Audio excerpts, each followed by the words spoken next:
पिता पुत्र और पवित्र आत्मा के नाम पर आमीन। क्रिस्त में प्रिय मित्रों, आप सबों को जय यीशु। हमारे आध्यात्मिक तीर्थ यात्रा के 23वां दिन में हम लोग प्रवेश कर चुके हैं। पिछले 23 दिन से लगातार इस वचन की मदद से प्रभु हम सबों को छू रहा था, स्पर्श कर रहा था। इस वचन के माध्यम से पुरोहितों के एवं अन्य भाई बहनों के द्वारा ईश वचन हमें प्राप्त था, जिसकी मदद से हमेशा हमें एक निमंत्रण मिल रहा था कि पश्चाताप करने की आवश्यकता के विषय में और उसकी जरूरत के विषय में हमें बता रहे थे। और हर रोज इस आध्यात्मिक कार्यक्रम के शुरुआत में ही मैं आप सबों को इस वचन की मदद से यही कहना चाहा कि पश्चाताप करने का समय है। हमें अपने इस आगमन काल के तैयारी में आध्यात्मिक तैयारी के लिए ज़्यादा महत्व देना है। इसके विषय में बता रहे थे। बहुत सारे लोगों के लिए ये बोरिंग का विषय था और बहुत सारे लोगों के लिए ये सुनना, शायद ये लिंक जब उनको मिल रहा थे तब उन्हीं लोग सोचते होंगे हर रोज क्या तीर्थ यात्रा, क्या आध्यात्मिक तीर्थ यात्रा, इसके विषय में सोचते होंगे, बताते होंगे, एक दूसरे के साथ चर्चा करते होंगे। लेकिन आज मैं आप सबों के सामने नबी इस्यास का वह वचन प्रस्तुत रखना चाहूँगा। नबी इस्यास का ग्रंथ में हम इस प्रकार पढ़ते हैं, सियोन के विषय में मैं तब तक चुप नहीं रहूँगा और यरूशलेम के विषय में मैं तब तक विश्राम नहीं करूँगा जब तक उसकी धार्मिकता उषा की तरह नहीं चमकेगी, जब तक उसका उद्धार धधकती मशाल की तरह प्रकट नहीं होंगी, तब तक मैं विश्राम नहीं करूँगा। प्रभु मुझे चार दीवारी के ऊपर पहरेदार के रूप में बैठाया है। प्रभु के बारे में, प्रभु के विषय में आपको स्मरण दिलाने तक मेरा विश्राम नहीं है। प्रिय मित्रों, आगे नबी इस्यास इस प्रकार कहते हैं, प्रभु को भी विश्राम करने ना दो जब तक वह यरूशलेम का पुनर्निर्माण नहीं करते हैं। हम सबों को प्रभु से प्रार्थना करना है, निरंतर प्रभु से विनती करते रहना है और प्रार्थना में विनम्रता से हम ये कहना है कि पापियों में सर्वप्रथम मैं हूँ, हे प्रभु मुझ पापी पर दया कीजिए। तब तक प्रभु को विश्राम हमें नहीं देना है जब तक वह हमारा उद्धार, हमारा पुनर्निर्माण नहीं करता। प्रिय मित्रों, यह आध्यात्मिक कार्यक्रम इस विषय में आप सबों को जानकारी देने, आप में उत्सुकता बढ़ाने और आध्यात्मिक तैयारियां उचित समय पर करते हुए आगामी क्रिस्त पर्व पवित्रता एवं शुद्धता के साथ मनाने का आग्रह करते हैं। जो लोग इस तरह की तैयारी के बाद ये आगामी पर्व मनाते हैं, उन सबों के विषय में प्रभु का वचन इस प्रकार है। नबी इस्यास आगे कहते हैं, प्रभु अपना पुरस्कार अपने हाथ में लेकर आ रहे हैं। वह ये है कि आप सब प्रभु के मुक्ति प्राप्त लोग कहेंगे और आप सब प्रभु के परम प्रिय हैं। You are the beloved of the lord. इस प्रकार प्रभु हमें एक नया नाम लेकर हमें बुलाएंगे। प्रिय मित्रों, हम संत पौलुस का वह वचन याद करें। संत पौलुस हमें याद दिलाते हैं, जो लोग मसीह के साथ संयुक्त हैं उसे फिर से दंड नहीं चुकाना पड़ेगा। प्रिय मित्रों, आज ओलिभा प्रिया करकटा एवं फादर जोसेफ पड़ली परम्बल की ओर से प्राप्त ईश्वर वचन और सेंट मैरीज कैथोलिक चर्च तातीबंद के गायक मंडली द्वारा गाए गई करोल गीत की मदद से हम प्रार्थना करें कि प्रभु हमें ऐसे कहने सक्षम बनाए कि मैं पापियों में सर्वप्रथम हूँ। हे प्रभु मुझ पापी पर दया कीजिए। आइए आज के प्रार्थना और ईश्वर वचन हमें मसीह से संयुक्त होने में मदद करे। पिता, पुत्र और पवित्र आत्मा के नाम पर आमीन।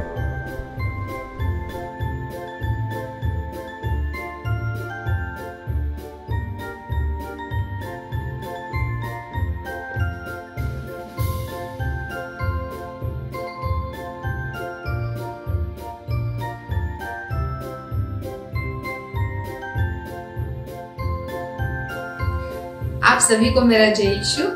आज हम बेथलेहम की ओर तीर्थ यात्रा की इस आध्यात्मिक कार्यक्रम के 23वें दिन में हैं।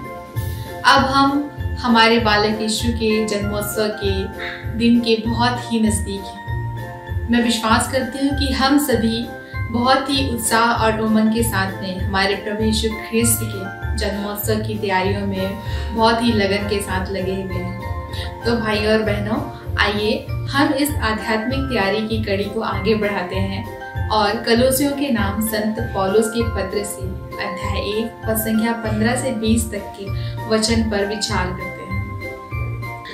वचन में पद संख्या 15 में वचन कहता है कि ईसा मसीह ईश्वर के प्रतिरूप हैं एवं समस्त सृष्टि के पहलौठे हैं। आगे वचन कहता है कि उन्हीं के द्वारा समस्त सृष्टि की रचना हुई है, वो चाहे स्वर्ग में हो या पृथ्वी पर। सभी जीव जंतु, सभी पशु पक्षी, सभी स्वर्गदूत, आप और मैं और ये सारे विश्व, सारे संसार, सारे ब्रह्मांड की संरचना हमारे प्रभु ईश्वर के द्वारा और उन्हीं के लिए की गई है। और वचन संख्या 20 में प्रभु का वचन कहता है कि हमारे ईसा मसीह के क्रूस में रक्त बहाए जाने के द्वारा हमें ईश्वर की शांति प्राप्त हुई है। पिता ईश्वर ने हमारे लिए शांति की स्थापना की है। तो आज जब हम ख्रिस्त के जन्मोत्सव की तैयारी कर रहे हैं, तो हम इस बात पर थोड़ा विचार करते हैं कि हमारे प्रभु ईसा मसीह को, जो स्वयं ईश्वर हैं और ईश्वर के इकलौते पहलौठे पुत्र हैं, उन्हें इस संसार में मनुष्य के रूप में आने की क्या आवश्यकता थी। भाइयों और बहनों, हम सभी जानते हैं कि प्रभु ईसा मसीह माता मरियम के गर्भ से जन्म लेकर मनुष्य रूप में इस धरती पर आए। उन्होंने मनुष्य का जीवन जिया, उन्होंने भी दुख, कष्ट और पीड़ा सही और अंत में हम सभी के लिए हमारे पापों के प्रायश्चित के लिए प्रभु यीशु क्रूस पर कुर्बान होते हैं और हमें हमारे पापों से मुक्ति दिलाते हैं। तो हमारे प्रभु यीशु ख्रिस्त को, जो स्वयं ईश्वर है, उन्हें यह सब चीजें करने की क्या आवश्यकता पड़ी? क्या आप क्या सोचते हैं कि ऐसा प्रभु ने क्यों किया? हमें सोचना चाहिए। वचन में संत यूहन्ना के सुसमाचार में अध्याय 3 पद संख्या 16 में ईश्वर का वचन कहता है कि ईश्वर ने संसार को इतना प्यार किया कि उसने उसके लिए अपने इकलौते पुत्र को अर्पित कर दिया, जिससे कि जो कोई भी उसमें विश्वास करे उसे जीवन प्राप्त हो, उसे एक नया जीवन प्राप्त हो, एक संपूर्ण जीवन प्राप्त हो। तो भाइयों और बहनों, वचन बताता है कि प्रभु ईसा मसीह संसार में आए अपने प्रेम को हम सभी को व्यक्त करने को, अपनी करुणा को हम सभी को व्यक्त करने को। प्रभु आप में से, हम में से प्रत्येक के लिए मानव रूप में अदृश्य ईश्वर के रूप को ईश्वरीयता के रूप में हम सभी के लिए लाए। तो आइए हमारे आज की इस आध्यात्मिक तैयारी में हम इस बात पर जरूर विचार करें कि हमारा ईश्वर जब मानव रूप धारण करके अपनी अदृश्यता को दृश्यता के रूप में लाए, तो वो हमारे लिए किस प्रकार से कितना फलदायक है। और इसी के साथ में मैं आप सभी को ख्रिस्त जन्मोत्सव की शुभकामनाएं देते हुए आप सभी के लिए प्रार्थना करूंगी कि हमारे ईश्वर की शांति उसकी कृपा पात्रों पर बनी रहे।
राजकुमार,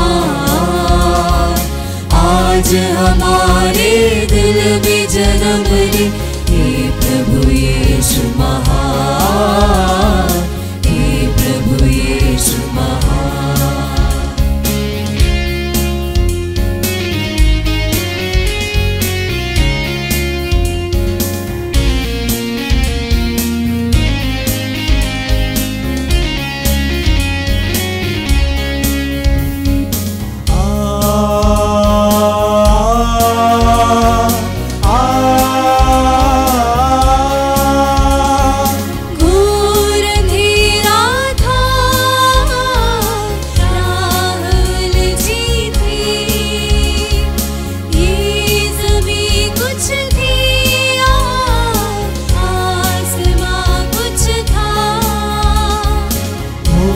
अंधेरा था, राह उलझी थी, ये ज़मीं कुछ थी,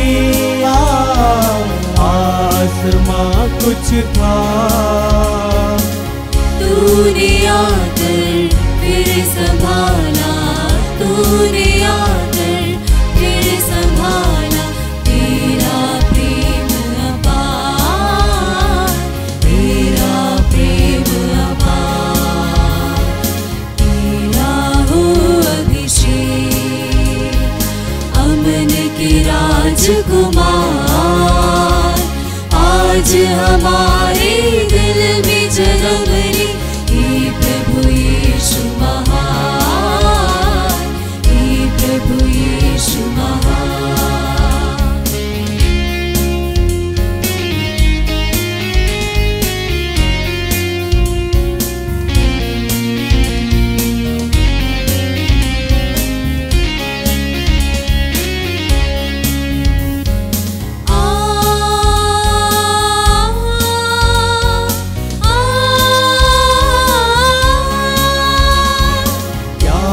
चढ़ाए हम देत में तुझको,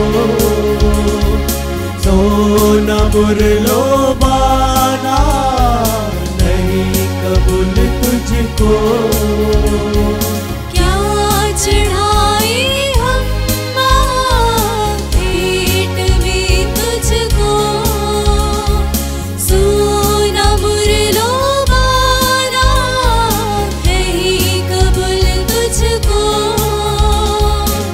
वर दो ऐसा तुझ पे कर दे, वर दो ऐसा तुझ पे कर दे, जीवन अपना निसार, जीवन अपना निसार, तेरा हो अभिषेक, अमन के राजकुमार, आज हमारे दिल में जन्म ले, हे प्रभु यीशु महान, हे प्रभु यीशु महान।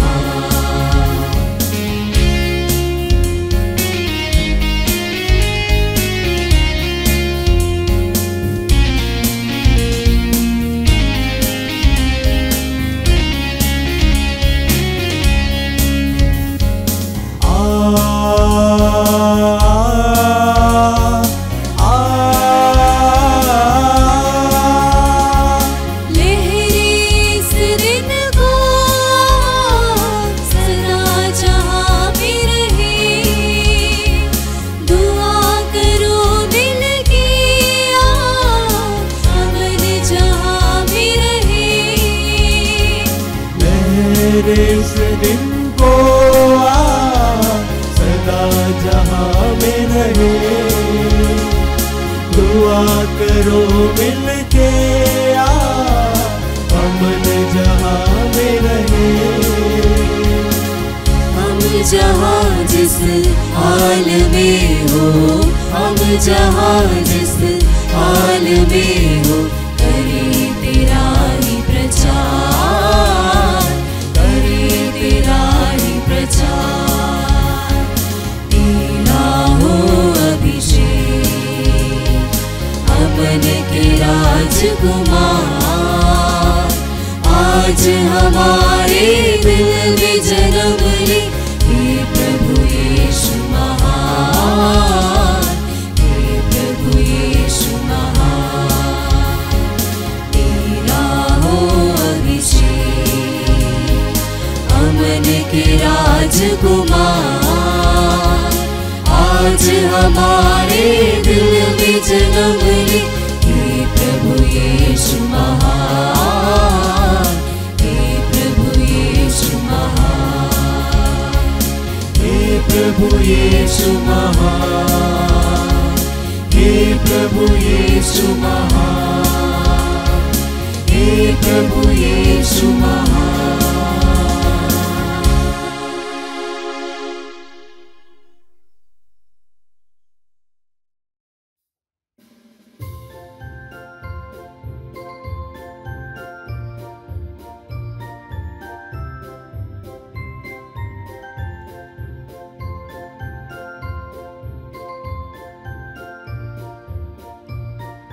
क्रिस्तु में प्रिय भाई और बहनों, सभी को जय यीशु। आज हम 23वां दिन में प्रवेश कर रहे हैं। क्रिसमस के लिए, क्रिसमस मनाने के लिए ज़्यादा समय बचा नहीं है, केवल 2 दिन है। कल नाइट विजिल का मास होते हैं, परसों हमारा क्रिसमस आगमन काल का ये 23वां दिन में हमें चिंतन करने के लिए प्रभु हमें क्या वचन देखते हैं, इसका बारे में हम देखते हैं। संत लूकस का अनुसार पवित्र सुसमाचार अध्याय 2 में पद संख्या 14 में चरवाह के लिए स्वर्गदूत का संदेश के बारे में हम पढ़ते हैं। ये इसी तरह है, सर्वोच्च स्वर्ग में ईश्वर की महिमा प्रकट हो और पृथ्वी पर उसके कृपा पात्रों को शांति मिले। हालेलुया। पृथ्वी पर उसके कृपा पात्रों को शांति मिले, उसके कृपा पात्रों को शांति मिले। किसको शांति मिले? उसके कृपा पात्रों को शांति मिले, ईश्वर के कृपा पात्रों को शांति मिले। इसी तरह अध्याय 1 में, संत लूकस का सुसमाचार अध्याय 1 में जब गब्रियल स्वर्गदूत मरियम की ओर आते हैं, मरियम से ग्रीटिंग करते हुए कहते हैं ईश्वर की कृपा पात्री। मरियम को कहा जाते हैं वो ईश्वर की कृपा पात्री है। तो आज का वचन में ये अभी हमने सुने हैं उसके कृपा पात्रों को शांति मिले। यही बहुत बड़ा संदेश चरवाहों के लिए स्वर्गदूत द्वारा दिया जाते हैं। उसके कृपा पात्रों को, ईश्वर का कृपा पात्रों को शांति मिले। किसके जन्म से? ईसा मसीह का जन्म से। तो जब ईसा मसीह का जन्म होने का तैयारी में है, हम बाकी रूप से बहुत सारी चीज तैयार कर रहा है, तो हमें ये सोचना है हमें कितना शांति मिलते हैं। कभी कभी ऐसा होते हैं, हम सब ईसाई लोग हैं, ईसा मसीह में विश्वास करते हैं, बाइबल पढ़ते हैं, प्रार्थना करते हैं, लेकिन ये सब करने के बावजूद हमारा जीवन में कभी कभी शांति का महसूस हो नहीं पा रहे हैं। अशांति कभी कभी हो जाते हैं, निराश में पड़ जाते हैं। इसका कारण क्या है? प्रभु का जन्म 2000 साल पहले हुआ थे। हम 2000 साल पहले सालों से हम क्रिस्त जयंती मना रहे हैं, लेकिन ये अशांति का प्रभाव हमारे जीवन में क्यों पड़ते हैं? तो इसका बारे में सोचते हैं। मेरा मन में एक उदाहरण, एक दुर्घटना हुआ था 25 नवंबर को। हम सब पढ़े थे डीगो माराडोना का मृत्यु हो गया 25 नवंबर को। डीगो माराडोना कौन थे? डीगो माराडोना अर्जेंटीना का फुटबॉल प्लेयर थे। केवल 21 साल में वो विश्व का चैंपियन बन गया, फुटबॉल चैंपियन बन गया। 21 साल में वर्ल्ड चैंपियन बन गया था। तो उसको धन दौलत बहुत आने लगा, बहुत लोग उसके पीछे आने लगा। ऐसा भी न्यूज में दिखा रहे थे उसी दिन अर्जेंटीना में उसके नाम पर एक चर्च बनाया गया है। बहुत लोग उसको ईश्वर के रूप में मानते हैं, उसकी आराधना करते हो चर्च में। इतना सम्मान उसको मिलने लगा, उसको विवाह हो गया। लेकिन ये सब होने के बावजूद उसको मन में अशांति का प्रभाव पड़ रहा था। उसने कलीसिया छोड़कर चले गया, विवाह मोचन भी उसके हो गया। तो अशांति उसको जीवन में, उसका मन में प्रभाव होने लगे। इसके चलते ही वे नशे के पीछे, मदिरा के पीछे जाने लगे। वो भी ऐसा बोला जाते हैं सबसे एक्सपेंसिव नशा वो कोकेन ड्रग कहा जाते हैं, उसको लेते थे। लेकिन आखिर में क्या हो गया, कुछ समय के बाद में वो वापस कलीसिया में आ गया, लेकिन वो लेट हुए थे। उसका मृत्यु केवल 60 साल में हुआ था। ये बहुत दुखी का बात है। क्यों? 60 साल में एक व्यक्ति कैसे मृत्यु हो गया? नशा लेने के कारण, नशा से एडिक्शन होने के कारण हुआ था। जब हम उसको जीवन में नजर लगाते हैं, हमें ये बताते हैं केवल धन दौलत से, केवल सम्मान मिलने से हमें शांति का प्रभाव हमारे जीवन में नहीं मिलेगा। हालेलुया। केवल ईश्वर से हमें शांति मिलेगा। हालेलुया। केवल ईश्वर के कृपा पात्र बनने से, केवल ईश्वर के संतान बनने से हम हमारे जीवन में शांति का महसूस अनुभव करेंगे। लेकिन कभी कभी ऐसा होता है हमारे जीवन में, बिल्कुल माराडोना जैसा, हम भी हमारा जीवन में सबसे महत्व किसको देते हैं? कभी कभी हमारा प्रोफेशन को देते हैं, कुछ लोग बिजनेस को देते हैं, कुछ लोग धन दौलत को, पैसा कमाने में दिन रात पैसा पैसा पैसा कमाने के पीछे जाते हैं। कभी कभी स्टूडेंट लोग, छात्र लोग ऐसा करते हैं कि रैंक पाने के चक्कर में उन्हीं को सबसे ज्यादा इम्पोर्टेंट क्या है? मार्क पाना, मार्क पाना। कुछ लोग माता पिता अपना बेटा बेटियों को कितना प्यार करते हैं, सबसे ज्यादा प्यार पुत्र पुत्रियों को देते हैं। लेकिन वचन क्या कहते हैं? संत मत्ती के अनुसार अध्याय 6 पद संख्या 33 में हम पढ़ते हैं, तुम सबसे पहले ईश्वर का राज और उसकी धार्मिकता को ढूंढो, बाकी सब चीजें यूं तुम्हें मिल जाएगा। हालेलुया। ईश्वर का वचन है, सबसे पहले तुमको ढूंढना है ईश्वर का राज और उसकी धार्मिकता को, बाकी और सब चीज का हमें जरूरत है, ईश्वर जानते हैं। लेकिन ये ढूंढने से हमें बाकी सब चीज हमें मिल जाएगा। पहले क्या ढूंढना है? ईश्वर का राज और उसकी धार्मिकता को ढूंढना है। हालेलुया।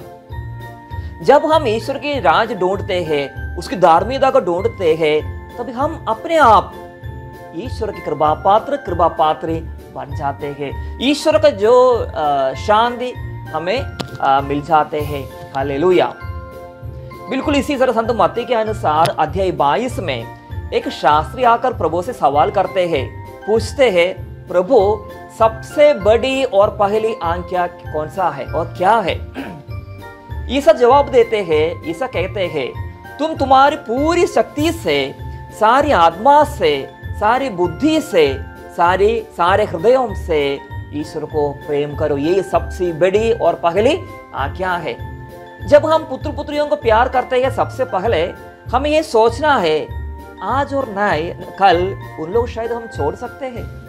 ऐसा कोई गारंटी नहीं है पुत्र पुत्रियां, बेटा बेटियां माँ बाप का संभालेंगे, तब हम लोग निराश होकर फायदा नहीं है। इसलिए हमें क्या करना चाहिए? हमारा परिवार में, हमारा जीवन में सबसे पहले हमें ईश्वर को प्यार करना चाहिए, ईसा मसीह को प्यार करना चाहिए। उसके बाद में अपने बेटा बेटी, पुत्र पुत्रियां, बिजनेस, प्रोफेशन और पढ़ाई और जो कुछ भी हम करते हैं हमें करना चाहिए। संत अगस्तीन का कहना है, तुम अपना जीवन में सबसे पहले ईश्वर को प्रेम करो। ईश्वर को प्रेम करने के बाद में, और ईश्वर को प्रेम सबसे पहले, सबसे महत्व ईश्वर को देते हुए तुम अपना सब कुछ कार्य करो। तो अगस्तीन का कहना है, जो व्यक्ति ईश्वर को सबसे ज्यादा प्यार करते हैं वो व्यक्ति ईश्वर के रास्ते में चलेंगे, ईश्वर के विरुद्ध कुछ वो व्यक्ति नहीं करेंगे, क्योंकि वो ईश्वर को प्यार करते हैं।